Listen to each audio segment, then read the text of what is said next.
Katharine Hepburn, a Hollywood icon like no other. With a career spanning over 6 decades and an unmatched record of 4 Academy Awards, she wasn't just a brilliant actress, but a trailblazer who shattered conventions.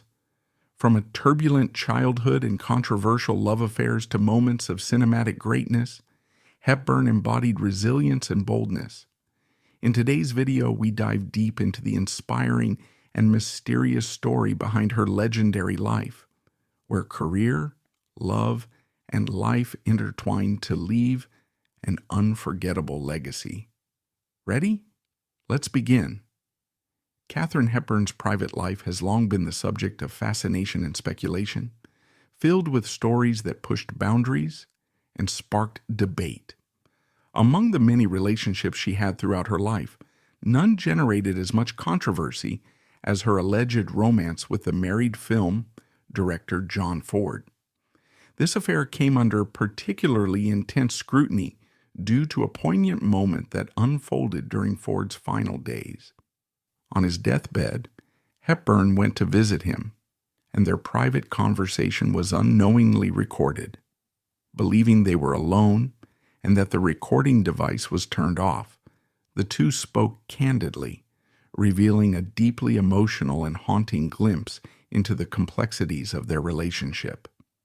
Their exchange suggested a darker, more intricate history than what was publicly known, adding another layer of mystery to Hepburn's already multifaceted persona. Hepburn's unconventional spirit can be traced back to her childhood, shaped by her progressive and forward-thinking parents. Growing up in the early 20th century, Katharine's upbringing was anything but ordinary.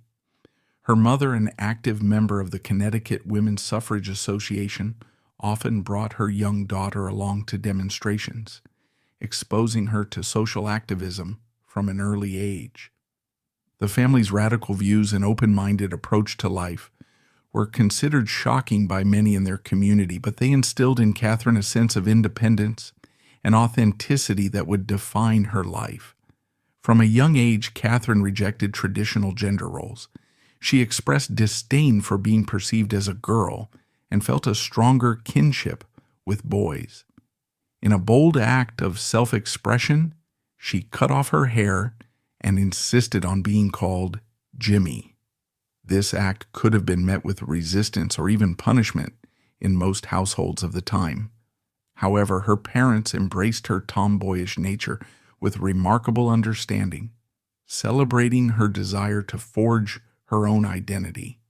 They encouraged her to be true to herself, fostering an environment of acceptance that allowed her individuality to flourish. This unique upbringing not only prepared Hepburn to challenge societal norms, but also set the stage for the fearless and boundary-pushing persona she would later bring to Hollywood. Her defiance of convention, rooted in the unconditional support of her family, became a hallmark of her legendary career and tumultuous personal life. Thanks to the unwavering support of her progressive parents, Katharine Hepburn grew into a young woman with boundless potential. Her self-confidence flourished, allowing her to explore a variety of passions that highlighted her natural talents.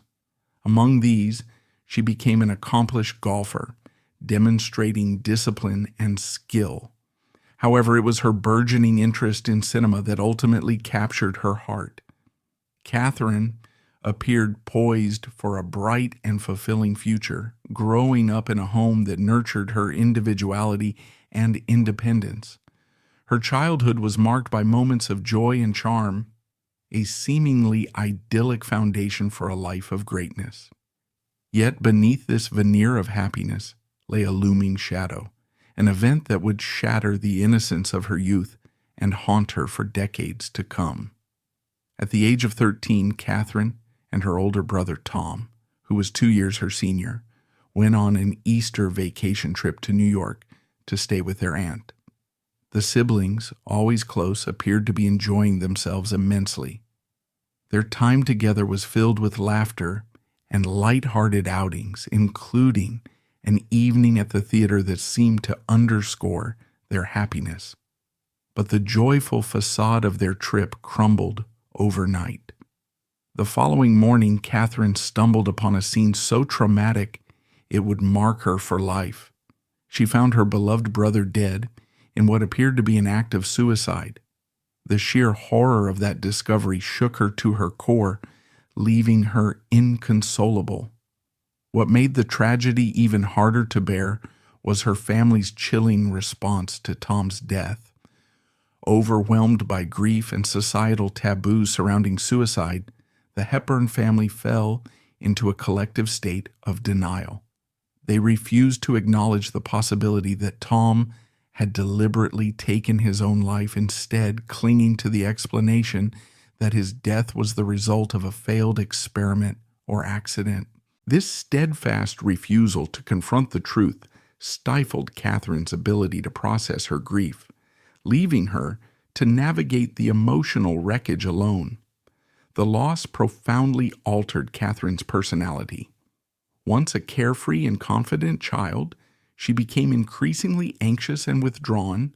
Her ability to trust others diminished as she carried the burden of her brother's death in silence. Over time, the memory of Tom lingered like a shadow, following her wherever she went. The trauma left an indelible mark on her psyche, shaping not only her view of the world, but also her determination to carve out a meaningful path in life.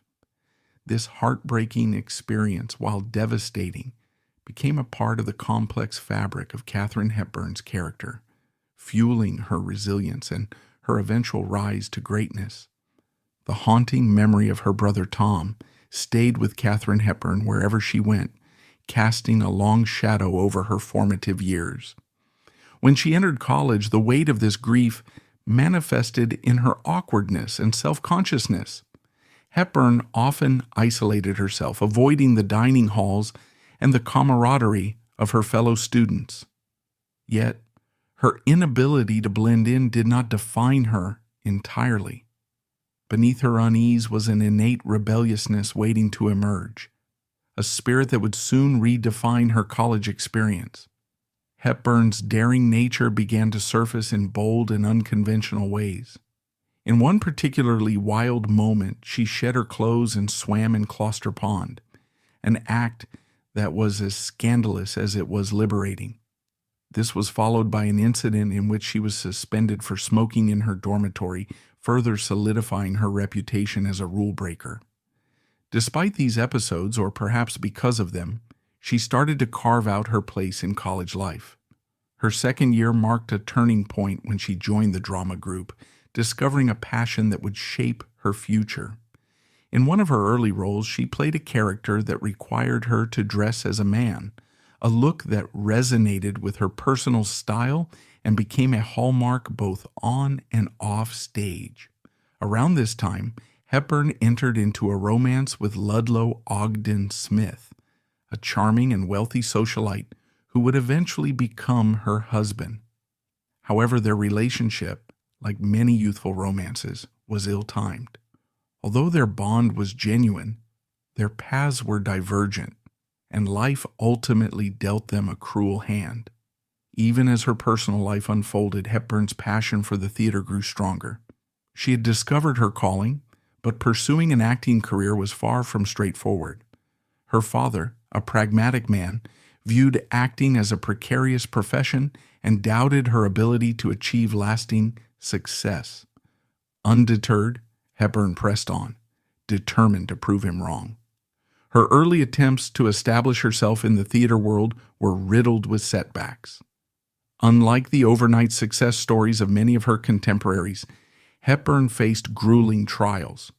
Critics harshly dismissed her piercing voice, and her debut as a lead performer turned into a humiliating disaster. Called in as an understudy, she fumbled her lines, arrived late, and even physically stumbled on stage. The embarrassment culminated in her being fired, a devastating blow to her budding career. Seeking solace, she turned to marriage, tying the knot with Smith.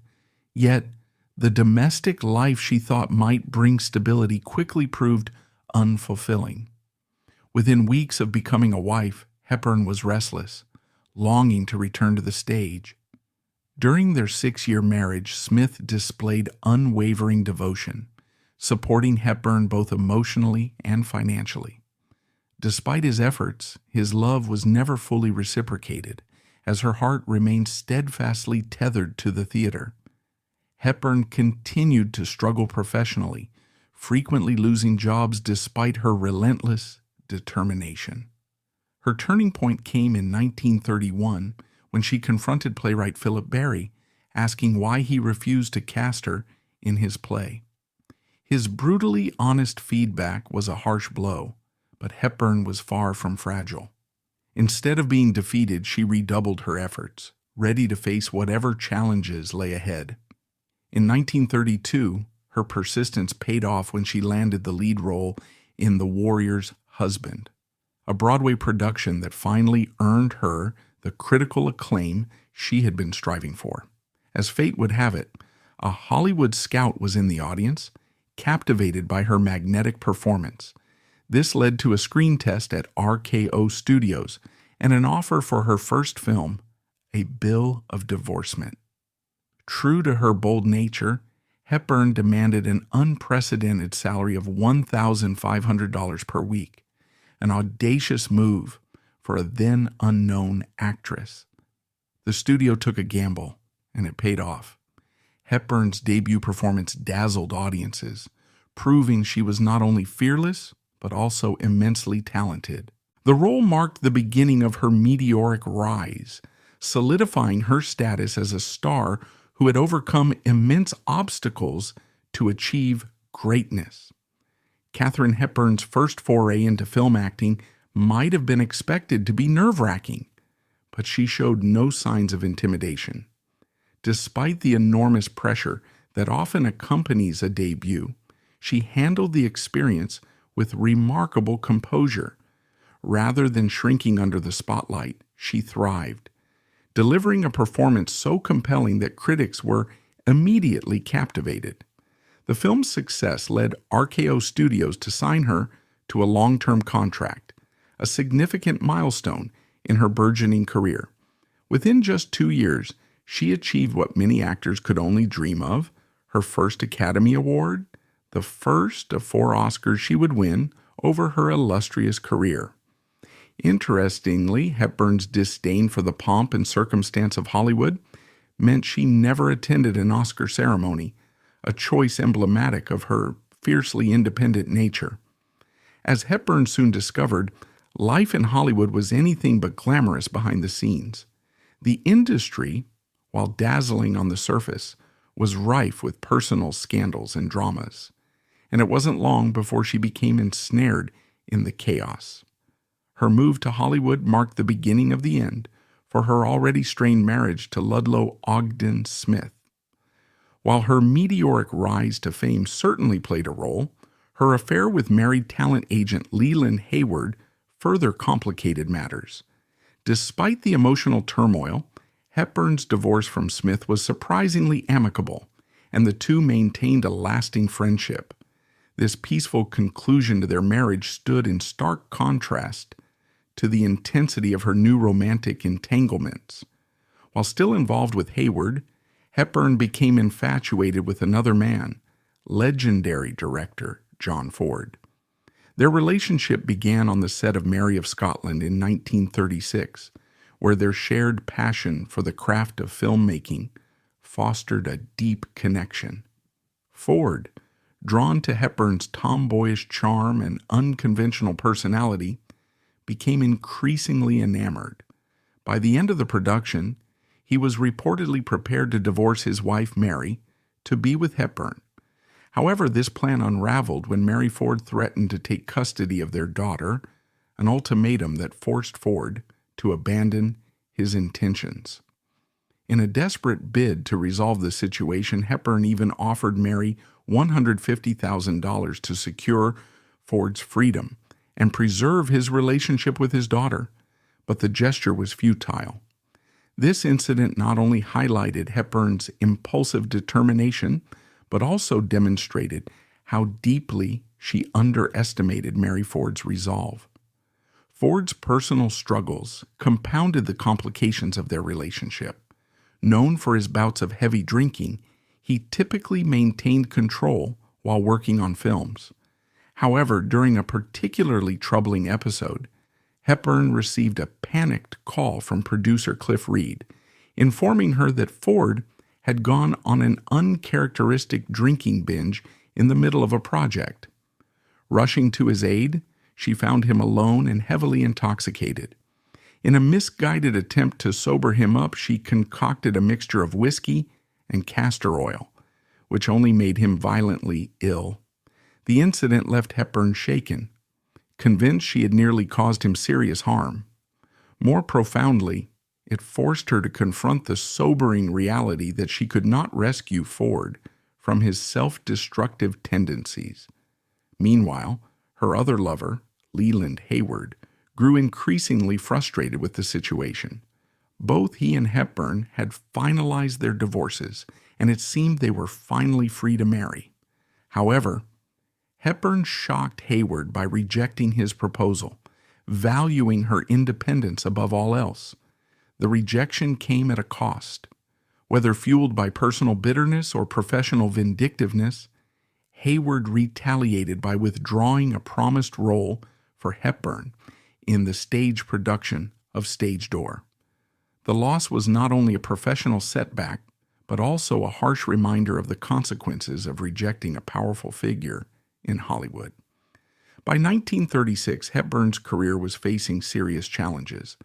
A series of box office failures tarnished her reputation, and her abrasive demeanor alienated both the press and the public. Known for her private nature, she disliked interviews and refused to sign autographs, behaviors that did little to endear her to fans. Her unconventional style and unapologetic personality, once celebrated for their uniqueness, now drew harsh criticism. The press labeled her Katharine of Arrogance, a nickname that reflected her falling favor with audiences. Aware of her declining popularity, Hepburn began to grasp how precarious fame in Hollywood could be. Amidst this professional uncertainty, Hepburn learned about the upcoming production of Gone with the Wind, an epic feature that had the potential to revive her career. Determined to secure the coveted role, she prepared herself to compete for what she hoped would be her next major breakthrough. However, the road ahead was far from guaranteed, and her journey through Hollywood's volatile landscape was only beginning. Katharine Hepburn saw Gone with the Wind as her chance for a significant comeback. However, her hopes were cruelly dashed when producer David O. Selznick delivered a stinging rejection. He claimed she wasn't sensual enough and lacked the allure required for the role, a criticism that cut deeply. Wounded by the insult and disillusioned with Hollywood's harsh judgments, Hepburn decided to step away from the silver screen, seeking solace in the theater. This period of self-imposed exile led her to an unexpected romantic entanglement. While touring with a theatrical production of Jane Eyre in January 1937, Hepburn received a dinner invitation from Howard Hughes, the eccentric millionaire aviator and businessman.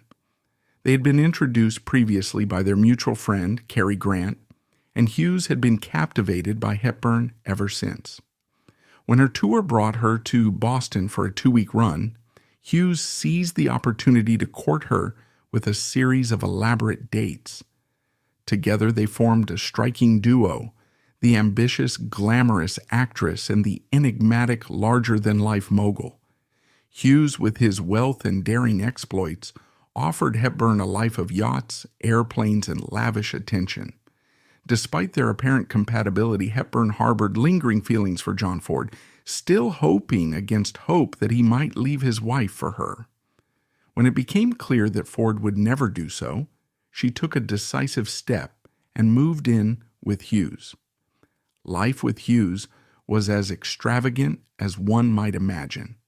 He was at the height of his fame, having recently set a record for circumnavigating the globe. and Hepburn enjoyed the whirlwind of excitement that came with being his partner. Yet beneath the glittering surface, cracks began to appear. Despite the wealth and adventure Hughes provided, their relationship lacked the emotional depth and connection Hepburn sought. No amount of luxury could mask the fundamental differences between them. The turning point came during a trip to Hepburn's family home in Fenwick, Connecticut. For Hepburn, her family and her roots were sacred, and she viewed this visit as a crucial test of their compatibility. Hughes, however, failed spectacularly. He showed little interest in her family or their way of life, coming across as arrogant and dismissive. The tension was palpable, and her family, unimpressed by his behavior, made no secret of their disapproval. This visit confirmed what Hepburn had likely suspected. Hughes, for all his brilliance and charm, did not share the same values that were so central to her life. Shortly afterward, he returned to the West Coast alone, effectively ending their relationship. Professionally, Hepburn's struggles persisted. Following her role in the 1938 comedy Bringing Up Baby, she found herself labeled box office poison. The film flopped commercially, and her unconventional style and strong-willed personality made her a polarizing figure in Hollywood. With her career at a low point, she returned to the stage, a move that would prove to be both restorative and transformative. Hepburn found redemption in the Philadelphia Story, a play that became a massive success during its tour. Her dazzling performance revitalized her reputation, and she wisely negotiated for the film rights, thanks to the support of her ex-boyfriend Howard Hughes, who had purchased them for her. Armed with this strategic asset, Hepburn returned to Hollywood on her terms, ensuring that she would not only star in the film adaptation but also have significant control over its production. This marked a turning point in her career, as the Philadelphia Story would reignite her stardom and pave the way for one of the most celebrated comebacks in cinematic history. Having regained control of her career with the Philadelphia Story, Katharine Hepburn was determined to keep the momentum going. She strategically sold the film rights to MGM, the leading studio at the time, and demanded a strong say in its production. This time, she wasn't merely an actress, she was the mastermind. Hepburn outlined strict conditions, making it clear that she intended to restore her reputation and reclaim her place at the top of Hollywood. She cast herself as the lead, and with a shrewd understanding of audience appeal, handpicked two Hollywood heavyweights, Cary Grant and James Stewart, to star alongside her. The film was meticulously designed to charm viewers and reignite her star power. When the Philadelphia Story hit theaters, Hepburn's gamble paid off spectacularly. This film, though not one that earned her an Oscar, marked the turning point in her career that eventually led to her record-breaking achievements. Hepburn remains the only actor in history to win 4 Academy Awards for acting, a testament to her unparalleled talent and longevity in Hollywood. The movie was a critical and commercial triumph, cementing her comeback as one of the most impressive in Hollywood history. Audiences fell in love with her all over again, and her position as a leading actress was firmly reestablished. But Hepburn wasn't content to rest on her laurels. She wanted more than just fame. She wanted creative control and respect in an industry often dominated by men. Her next project, the romantic comedy Woman of the Year, demonstrated her fearless determination to remain in charge. Hepburn not only chose the film's director, George Stevens, but also insisted on casting Spencer Tracy as her co-star, a decision that would change her life forever. When Hepburn met Tracy on set, sparks flew instantly, at least on her part. She fell for him almost immediately, though Tracy didn't seem equally smitten at first. However, their on-screen chemistry was undeniable, captivating audiences with its authenticity and depth. Their palpable tension and meaningful eye contact left viewers speculating about whether the romance extended beyond the screen. Studios, eager to maintain the squeaky clean image of their stars, worked hard to suppress rumors of their affair, even as whispers circulated widely in Hollywood. Despite the industry's best efforts, the truth was an open secret. Tracy, a married man, was deeply involved with Hepburn. This relationship not only fueled public interest, but also intensified speculation about their true identities. Hollywood gossip suggested that their affair might have served as a convenient cover for deeper truths about their sexuality. Rumors that Hepburn was a lesbian and Tracy was gay circulated widely, but neither addressed these claims directly. The ambiguity surrounding their private lives further solidified Hepburn's status as a complex and enigmatic figure, defying traditional gender and societal norms in a conservative Hollywood. Their relationship, however, was anything but simple. Tracy, a devout Catholic, was consumed by guilt over his infidelity, a torment compounded by his belief that his son's deafness was divine punishment for his sins. As his mental health deteriorated, Tracy grappled with anxiety, depression, and alcoholism, dragging Hepburn into the depths of his struggles. She accepted the complicated reality of their relationship, knowing that Tracy's devotion to his religion and his family meant he would never divorce his wife. Hepburn resigned herself to the fact that their love could never be publicly acknowledged, and they were destined to remain a secret. Tracy's inner demons took a toll on Hepburn as well. By the 1940s, she devoted much of her time to supporting him, helping him cope with insomnia and his drinking problems. In many ways, she became a maternal figure in his life, providing stability amid his chaos. Despite this nurturing role, Hepburn was unwavering in her decision never to become a mother herself, a choice she candidly admitted. Yet, her devotion to Tracy contradicted the self-proclaimed selfishness she often described. She sacrificed much of her freedom and career for his well-being. Hepburn's career, meanwhile, defied the odds. Unlike many of her peers, she managed to stay relevant even as she aged, adapting her choices to focus on roles that genuinely interested her. In the 1950s, she took bold risks, venturing into Shakespearean theater and showcasing her versatility as an actress. However, the 1960s brought significant challenges. Tracy's health began to fail rapidly, and Hepburn made the selfless decision to step away from acting for 5 years to care for him full-time. This period of personal sacrifice underscored the depth of her commitment to the man she loved, even as it tested her resilience like never before. Katharine Hepburn and Spencer Tracy's final collaboration, Guess Who's Coming to Dinner, 1967, marked the end of their cinematic partnership, but was filled with emotional weight. The film, a critical and commercial success, earned Hepburn her second Academy Award. This win was significant, as it was one of 4 Oscars she would earn throughout her career, a record that has yet to be surpassed.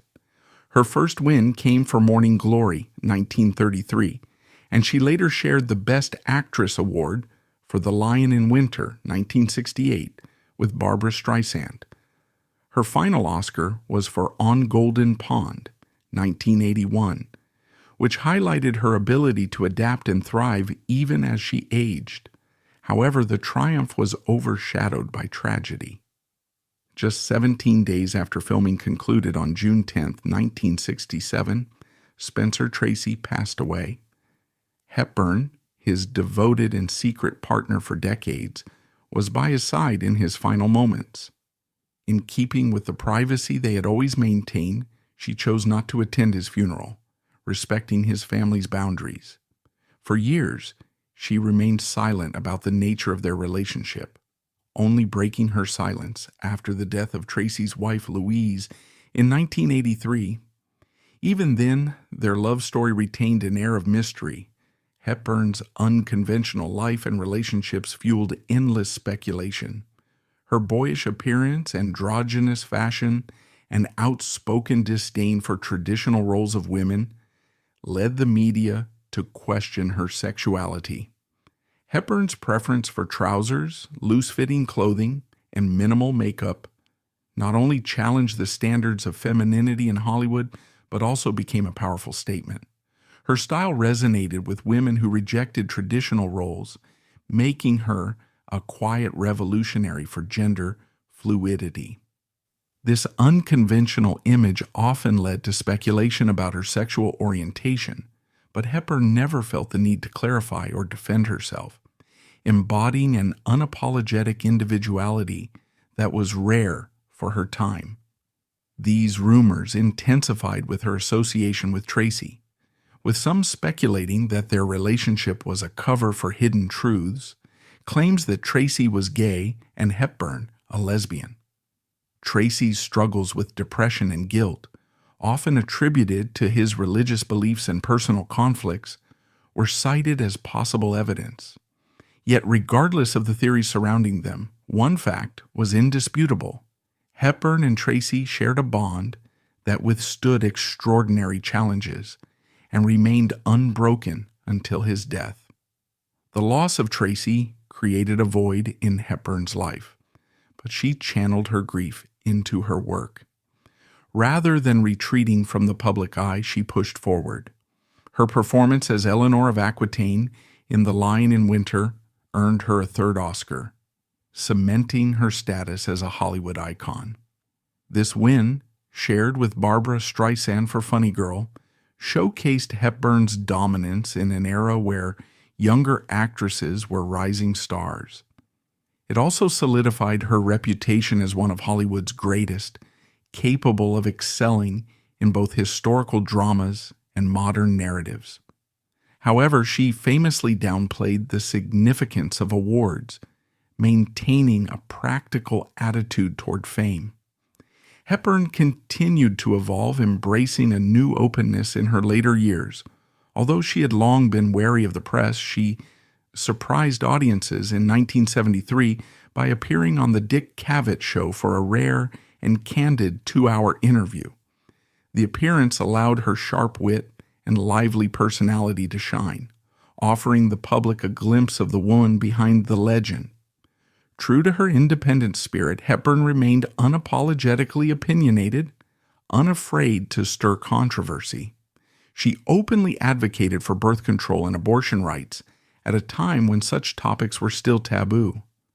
Unlike many in Hollywood, who leaned on vague or diplomatic responses about their beliefs, Hepburn proudly declared herself an atheist in a world where religious references were often expected.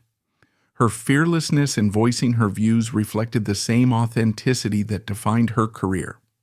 By remaining silent on questions of her sexuality, Hepburn inadvertently challenged the rigid norms of Hollywood's golden age. Her ability to maintain a career despite the persistent rumors demonstrated her resilience and paved the way for a more open discussion about gender and sexuality in later generations of Hollywood. Hepburn's legacy is not just one of acting excellence, but also of pushing boundaries, both on screen and off. In 1973, Hepburn reconnected with director John Ford, one of her supposed past lovers, when his grandson arranged a meeting for a book project. During their conversation, Ford revealed a tender, private truth. He admitted his love for her. Unbeknownst to either of them, the conversation was recorded, capturing a rare and heartfelt moment. Ford passed away later that year, leaving behind another layer of complexity to Hepburn's already enigmatic life. Like her relationship with Tracy, Hepburn's connection with John Ford was also surrounded by ambiguity. Some speculated that her ties to powerful men in Hollywood were not purely romantic, but rather a strategy to navigate an industry dominated by men. This led to further questions about her true desires and intentions. reinforcing the perception that Hepburn was a woman who thrived on defying categorization. As Hepburn aged, she saw many of her contemporaries, friends, and loved ones pass away, but she remained a formidable presence. Even in her 80s, she exuded vitality, playing tennis almost daily and taking up new hobbies, like painting. Yet, she continued to guard her secrets. Following her brother Tom's death in her youth, Hepburn had changed her birth date to align with his, effectively aging herself by 2 years. She maintained this lie until she finally confessed in her 1991 autobiography. In the spring of 1993, Hepburn's health began to decline after she was hospitalized for exhaustion. 3 years later, pneumonia further weakened her, and by 1997 her outlook had worsened. Despite battling dementia in her final years, she held on with characteristic resilience. On June 29, 2003, at the age of 96, Katharine Hepburn passed away from cardiac arrest. Fittingly, she spent her final moments in the place she loved most, her family home in Fenwick, Connecticut. It was a quiet and dignified end to a life filled with passion, innovation, and enduring legacy. Her record-breaking 4 Academy Awards remain a benchmark in cinematic history. Each win reflected a different phase of her career, from the fresh talent in Morning Glory to the aging but masterful presence in On Golden Pond.